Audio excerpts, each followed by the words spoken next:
현지 시간 9일 아마존 열대우림 한복판에 추락한 콜롬비아 경비행기에서 사남매가 기적적으로 구조됐습니다. 지난달 1일 경비행기가 추락한 뒤 장장 40일 만에 아이들의 생존이 확인된 것인데요. 맹수와 독사가 살고 있는 야생에서 어른의 도움도 없이 스스로 살아남은 어린 사남매에게 전 세계가 박수를 보내고 있습니다.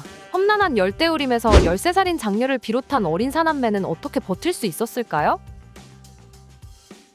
경비행기 추락 사고에서 살아남은 사남매는 각각 13살, 9살, 4살, 1살 아이들입니다. 특히 막내는 비행기 추락 당시 생후 11개월로 돌도 지나지 않은 상태였습니다. 사실 추락한 콜롬비아 경비행기에는 아이들뿐만이 아니라 어머니와 조종사를 포함한 성인 3명이 함께 타고 있었는데요. 이들 셋은 사고 발생 후 얼마 지나지 않아 비행기 잔해와 함께 시신으로 발견되었습니다. 당시 동석한 아이들의 흔적은 찾지 못했습니다. 이에 콜롬비아 정부는 에스페란사 작전을 펼쳤습니다. 에스페란사는 스페인어로 희망이라는 뜻인데요. 그 이름처럼 희망의 끈을 놓지 않고 대대적인 수색에 나선 것입니다. 작전에는 특수부대원 100여 명과 원주민 정찰대원 70여 명, 수색견 수십 마리가 동원됐습니다. 수색 때는 헬리콥터로 정글 곳곳에 음식이 담긴 상자를 떨어뜨렸습니다. 아마존 원주민인 외할머니가 한 곳에 머물러 있으라는 음성을 녹음해 확성기로 전하기도 했습니다. 항공기들도 밤에 조명탄을 쏘며 수색을 도왔고 사남매의 아버지 역시 아이들의 수색에 적극적으로 동참했습니다.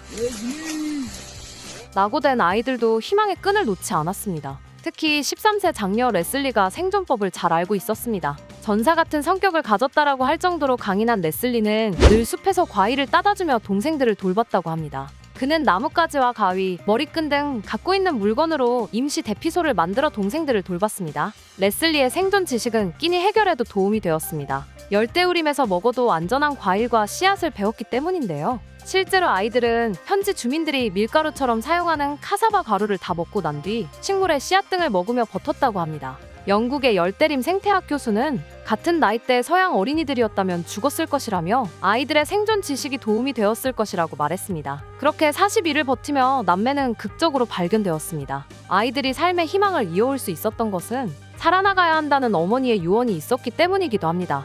구조된 아이들과의 대화에 따르면 어머니는 비행기 추락 후에 크게 다쳤지만 나흘 정도 살아있었다고 합니다. 그때 어머니는 레슬리에게 동생과 함께 살아나갈 방법을 찾아야 한다고 당부했다고 합니다. 한편 사남매를 극적으로 구조한 콜롬비아군 구조팀은 또 다른 구조 작전을 수행하고 있습니다. 바로 아이들을 찾는 데 결정적인 역할을 한 구조견 윌슨을 찾기 위해서입니다. 윌슨은 아이들의 발자국을 발견하고 추락한 비행기의 잔해를 찾는 등 활약을 했는데요. 윌슨 구조 작전에서도 희망을 기적으로 승화시킬 수 있을지 귀추가 주목됩니다.